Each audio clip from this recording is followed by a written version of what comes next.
Kita tidak boleh menyerah kepada keadaan, dan orang yang paling bawah ini paling tidak dilihat. Kelompok elit tidak pernah melihat, apalagi merasakan kesulitan mereka. Minimal kita berupaya.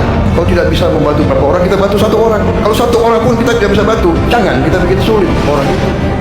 Pernahkah kalian merasa ada hal besar sedang terjadi di belakang layar, tapi hampir tak ada yang berani bicara? Bayangkan, uang negara yang seharusnya untuk rakyat tiba-tiba hilang entah kemana. Selama bertahun-tahun, banyak orang diam, takut menyentuh sistem lama yang rapuh.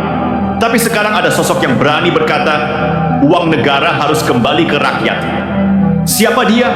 Apa yang dia lakukan hingga sistem lama mulai gentar?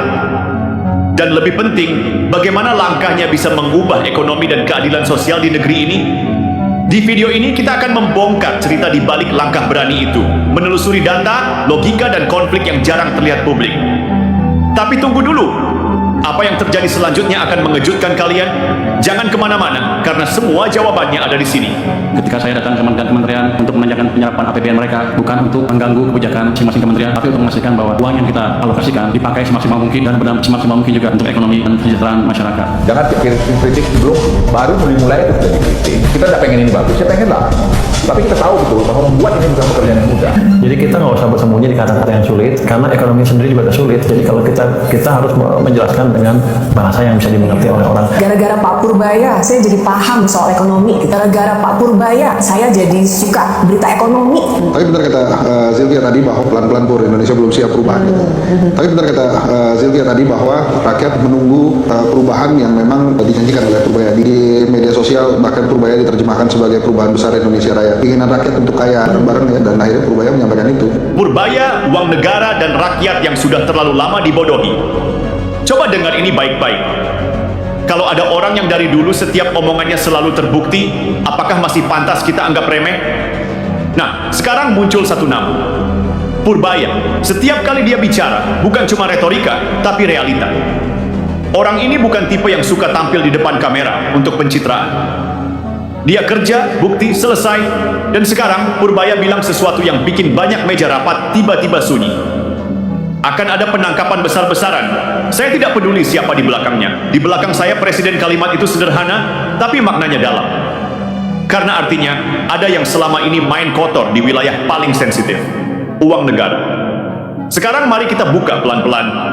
Kita ini hidup di negara yang setiap tahun berutang ratusan triliun. Padahal anehnya sumber uang kita besar. Pajak, bea cukai, hasil bumi, semuanya ada. Lalu kenapa masih utang? Karena separuh uang itu hilang sebelum sempat masuk kas negara.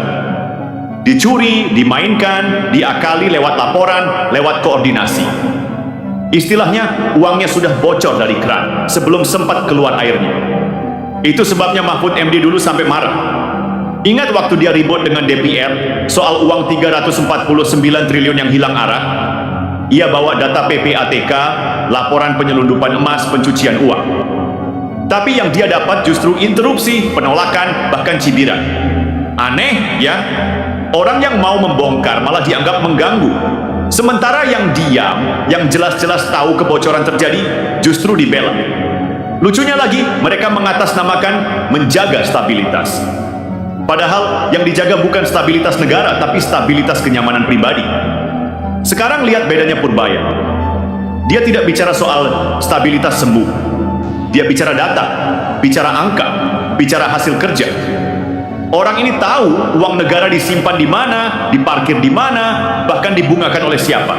Ia tahu ada ratusan triliun dana daerah yang tidak jalan. Ia tahu ada uang pemerintah pusat yang cuma nongkrong di bank, entah untuk apa. Dan waktu dia tanya anak buahnya soal itu, banyak yang jawab, kami nggak tahu, Pak. Purbaya cuma senyum dan bilang, mungkin mereka ngibul. Tapi nanti saya kejar. Nah, disinilah poinnya. Selama ini banyak pejabat tahu masalahnya, tapi pura-pura tidak tahu. Bedanya Purbaya tahu dan berani bicara. Orang-orang suka bilang, logika ekonomi itu rumit. Padahal tidak. Logikanya sesederhana ini. Kalau uang disimpan, ekonomi mati. Kalau uang dibelanjakan dengan benar, ekonomi hidup. Sri Mulyani dulu terkenal dengan disiplin fiskal. Oke, itu bagus. Tapi terlalu sering uang negara justru dibiarkan nganggur. Diletakkan di Bank Indonesia, di deposito ratusan triliun. Sementara rakyat menjerit, proyek macet, daya beli turun. Logika apa itu? Kalau uang negara tidak berfungsi untuk rakyat, itu bukan efisiensi, itu kelumpuhan. Purbaya memutar arah. Dia bilang, untuk apa kita stok uang negara? Uang itu hidup kalau dibelanjakan. Dan benar, uang itu bukan sekadar angka di layar. Uang itu tenaga. Kalau dibelanjakan, rakyat kerja, warung hidup, industri bergerak. Itulah fungsi uang. Uang bukan untuk disembunyikan. Uang untuk menghidupkan. Sekarang mari bicara lebih tajam lagi. Banyak yang belum tahu, lembaga pajak dan bea cukai itu punya penyidik dan intelijen sendiri. Mereka bisa menangkap, menyidik, bahkan membawa perkara ke pengadilan. Dan siapa bos mereka sekarang? Ya, Purbaya. Artinya apa? Artinya, kali ini orang yang duduk di kursi Menteri Keuangan tidak cuma pegang kalkulator, tapi juga punya alat tempur hukum. Ia punya data, punya logika, punya senjata hukum, lengkap. 3 hal yang selama ini jarang menyatu di satu orang. Jadi waktu dia bilang akan ada penangkapan besar-besaran, itu bukan gaya. Itu kode keras. Kodenya, saya sudah tahu siapa yang main di balik layar. Sekarang coba kita pikir ulang. Kebocoran di pajak dan bea cukai diperkirakan mencapai 50%. Artinya, separuh uang yang seharusnya masuk negara hilang di tengah jalan. Sekarang bayangkan kalau Purbaya berhasil menutup kebocoran itu, meski cuma setengah. Kita tidak perlu lagi berutang. Dalam 10 tahun, seluruh utang Indonesia bisa lunas. Dan sisa uangnya bisa dipakai buat rakyat. Ini bukan mimpi, ini matematika. Tapi untuk sampai ke situ, butuh orang yang berani. Berani melawan sistem yang selama ini nyaman dengan kebocoran. Jadi, jangan salah. Purbaya bukan sedang melawan orang. Dia sedang melawan kebiasaan buruk yang sudah dianggap normal. Kebiasaan diam, kebiasaan pura-pura tidak tahu, kebiasaan takut kehilangan jabatan. Dia datang dengan gaya berbeda, tegas tapi masuk akal. Logikanya lurus, bicaranya apa adanya. Dia tidak perlu pencitra karena datanya sudah bicara. Rakyat Indonesia seharusnya mendukung orang seperti ini. Karena selama ini yang dicuri bukan cuma uang negara, tapi juga harapan rakyat. Kita sudah terlalu lama terbiasa dengan kata maklum. Maklum korupsi, maklum kebocoran, maklum hutang. Padahal yang tidak normal, yaitu semua. Sekarang, dengan gaya yang tenang tapi menggigit, Purbaya mengubah arah. Saya tidak takut siapapun. Saya akan bersihkan satu persatu. Dan mungkin untuk pertama kalinya, rakyat bisa berharap pada seorang Menteri Keuangan yang tidak hanya hitung-hitungan, tapi juga berani menabrak tabu. Bukan untuk populer, tapi untuk mengembalikan logika sederhana. Negara harus berpihak pada rakyat, bukan pada sistem yang nyaman bagi segelintir orang. Karena ketika uang negara kembali ke rakyat, itu bukan cuma ekonomi yang tumbuh, itu harga diri bangsa yang kembali hidup.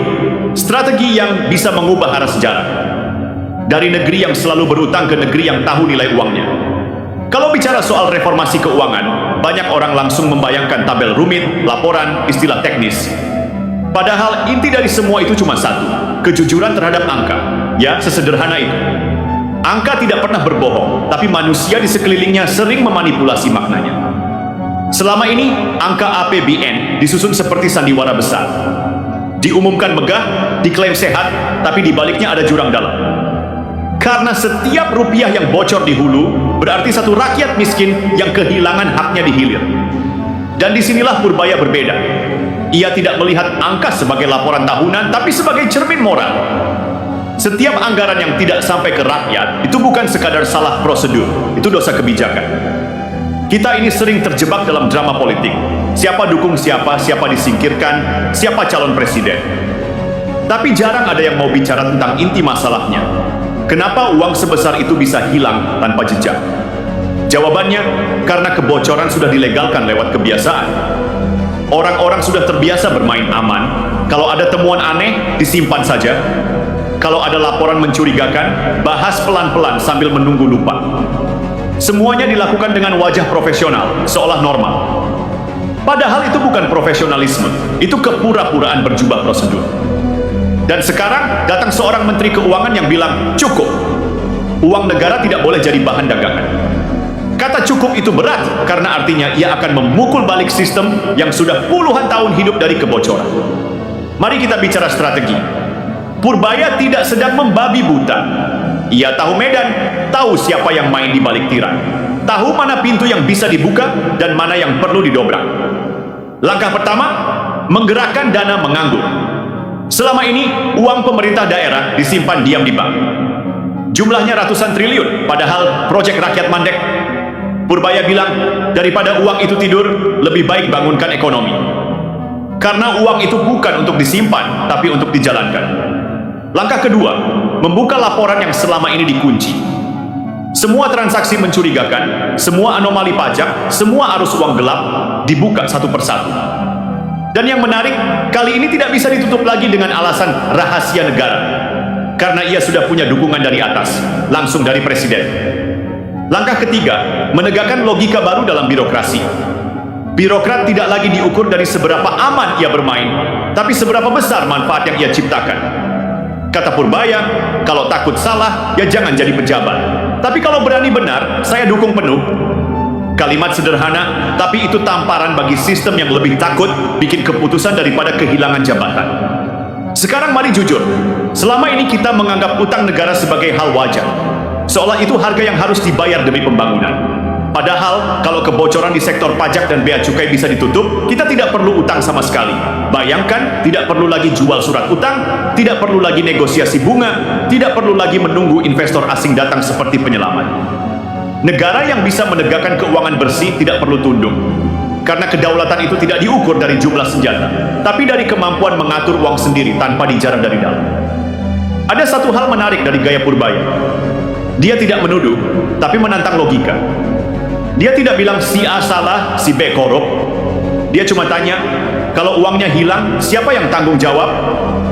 Pertanyaan sederhana, tapi bikin banyak orang tiba-tiba kehilangan suara.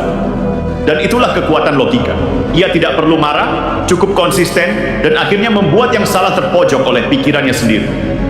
Lucunya, sebagian orang mulai gelisah. Ada yang bilang, Purbaya terlalu keras. Ada yang menyindir, dia mau cari panggung. Tapi anehnya, justru yang takut itulah yang paling ribut. Karena mereka tahu, kali ini yang datang bukan sekadar pejabat, tapi orang yang paham sistem dan tidak bisa dibeli dengan kenyamanan. Kalau bicara data, dia punya. Kalau bicara strategi, dia rancang sendiri. Kalau bicara dukungan, dia punya presiden di belakangnya. Artinya tembok besar yang selama ini melindungi permainan lama mulai retak dari dalam. Dan dari celah itu, cahaya sedikit demi sedikit mulai masuk. Sekarang tinggal kita, rakyat biasa. Apakah kita hanya mau menonton perubahan ini dari jauh, atau ikut mendorong agar logika baru ini benar-benar hidup? Karena kalau rakyat tidak bersuara, sistem lama akan kembali. Kebocoran akan dinormalisasi lagi. Dan semua kerja keras orang seperti Purbaya akan dianggap sekadar eksperimen politik. Padahal ini bukan eksperimen, ini perjuangan akal sehat. Dan akal sehat, sekuat apapun, butuh dukungan moral rakyat. Jadi kalau ditanya, apa hebatnya Purbaya? Jawabannya bukan karena dia berani bicara. Banyak orang bisa bicara. Tapi karena dia berani menepati ucapannya. Dan di negeri yang terlalu banyak basa-basi, orang yang berani menepati ucapan adalah revolusi itu sendiri. Ketika sistem lama mulai merasa terancam, permainan halus, tekanan sunyi, dan perang persepsi.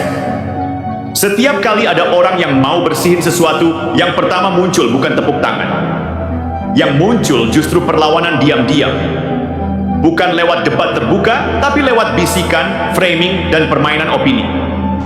Dan sekarang itu mulai terasa. Ketika Purbaya mulai bicara soal kebocoran, tiba-tiba muncul narasi baru. Dia terlalu keras, dia tidak paham politik, dia bikin pasar panik. Lucu bukan? Begitu ada orang yang mau lurus, langsung dianggap ancaman bagi stabilitas. Padahal yang bikin negara ini goyah justru mereka yang selama ini pura-pura tenang di atas tumpukan masalah. Coba perhatikan bagaimana sistem lama bekerja. Mereka tidak melawan secara frontal, tapi menggiring opini. Mereka tahu rakyat gampang jenuh dengan berita serius, jadi yang dipakai bukan argumen, tapi emosi. Misalnya begitu ada wacana reformasi pajak atau pembersihan bea cukai, langsung muncul headline. Pemerintah menakut-nakuti pengusaha. Ekonomi bisa melambat. Investor butuh kepastian, bukan gebrakan. Padahal kalau ditelisik, yang takut itu bukan investor. Yang takut adalah mereka yang selama ini nyaman dengan sistem bocor. Mereka takut kalau alur uang ilegal tiba-tiba berhenti. Karena kalau uang kotor berhenti, banyak yang kehilangan napas gelapnya. Nah, di sini letak ironi yang paling dalam. Negara ini sering mengaku butuh orang jujur. Tapi begitu orang jujur datang, sistemnya sendiri yang menolak. Kita lihat dulu pada Mahfud MD. Waktu dia buka kasus 349 triliun, apa yang terjadi? Dia diserang, diinterupsi, diframing seolah mengganggu harmoni antar lembaga. Dan sekarang giliran Purbaya melangkah ke wilayah yang sama. Bedanya, dia tidak berjalan sendirian. Dia datang dengan data, logika, dan dukungan politik dari presiden. Artinya, permainan kali ini tidak bisa dibungkam hanya dengan opini. Tapi jangan salah, sistem lama itu lihai. Mereka tidak menyerang frontal, mereka mengalihkan perhatian. Caranya, dibuat isu lain, isu sensasional.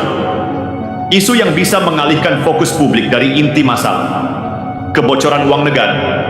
Rakyat disuguhi drama politik, gosip pejabat, survei popularitas, konflik tokoh. Semuanya agar mata publik berpaling. Dan ketika rakyat sibuk menonton pertengkaran di layar, uang kembali bocor di bawah meja. Makanya sekarang tugas kita bukan cuma mendukung, tapi juga tidak tertipu oleh distraksi.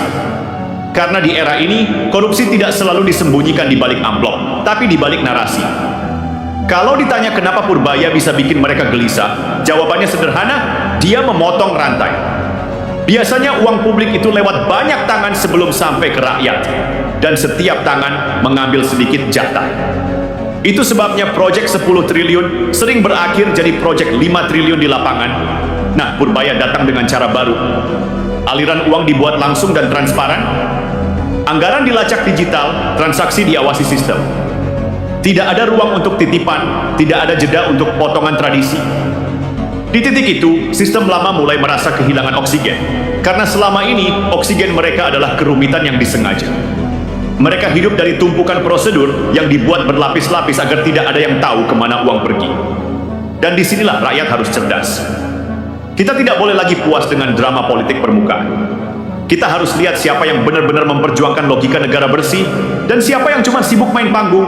Karena kalau Purbaya gagal, bukan cuma reformasi yang tumbang, tapi juga kepercayaan rakyat pada akal sehat. Negara akan kembali ke titik semula.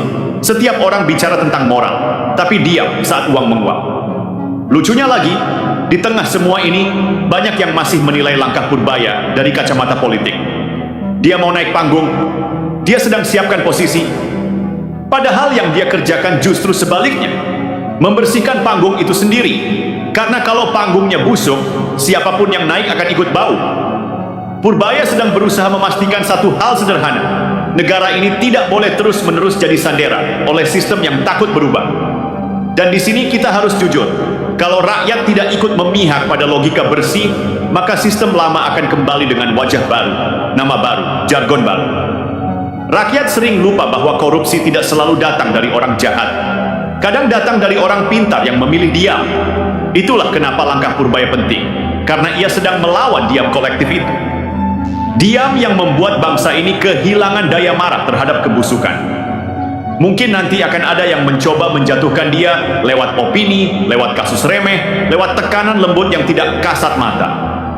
Tapi selama logika rakyat tetap hidup, selama kita paham bahwa negara kuat bukan karena takut, tapi karena bersih, mereka tidak akan menang.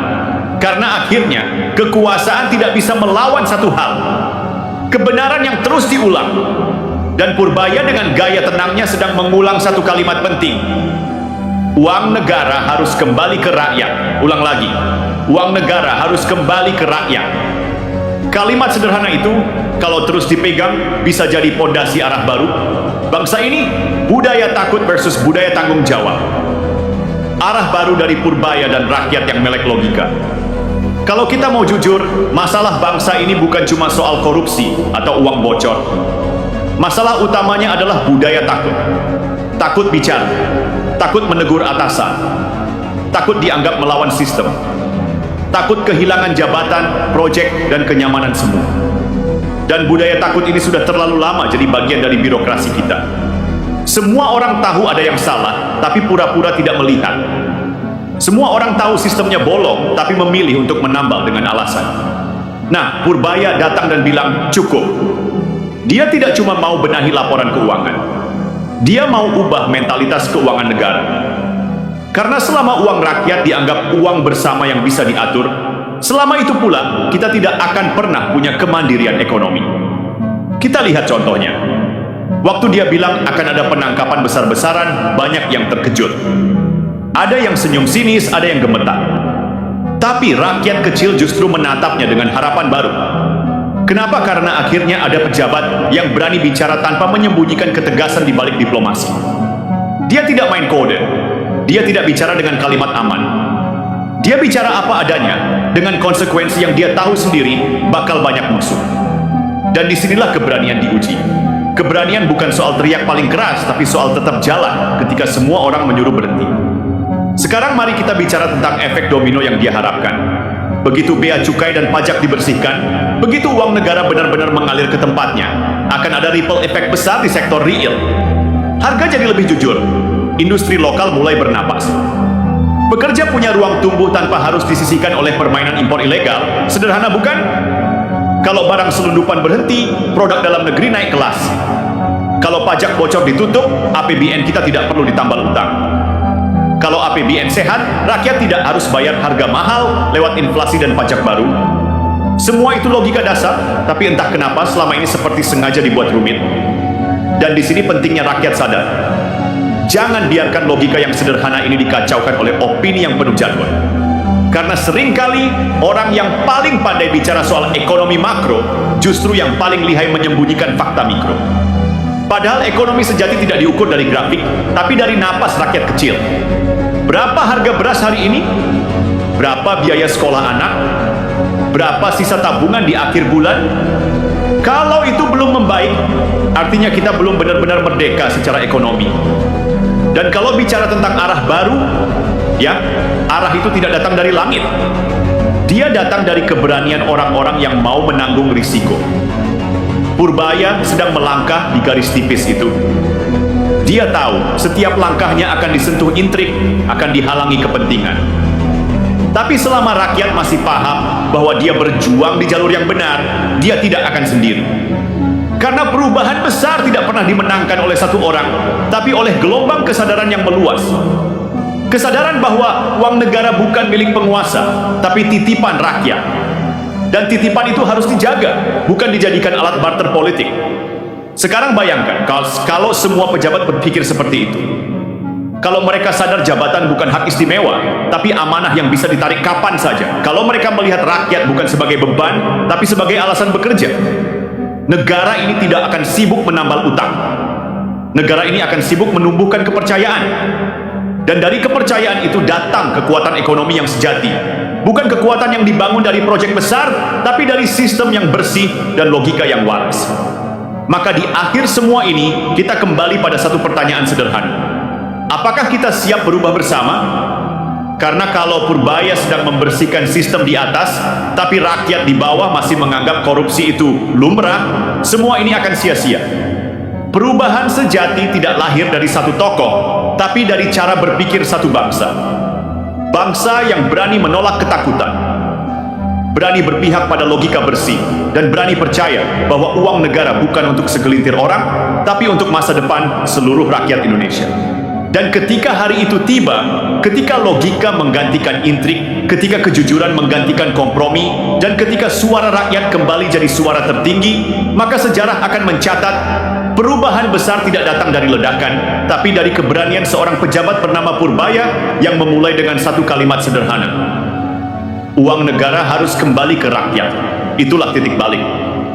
Dan semoga kali ini kita semua memilih untuk tidak diam lagi.